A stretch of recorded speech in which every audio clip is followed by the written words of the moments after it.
Əməkdar artist Aybəniz Haşimovanın bloger qızı Aynişan Quliyevanın adından dələduzluq edilib.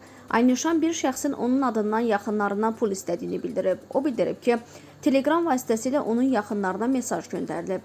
Telegramda mənim adımdan istifadə edərək tanışlarımdan və hətta anamdan belə pul alan bir dələduz var. Bu adam mən deyiləm. Zəhmət olmasa belə bir mesaj alsanız inanmayın.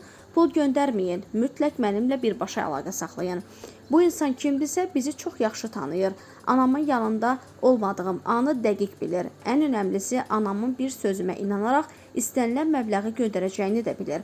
Hazırda polis bölməsindən yeni çıxmışıq. Rəsmi ərizə ilə müraciət etmişik və həmin şəxs artıq axtarışa verilib.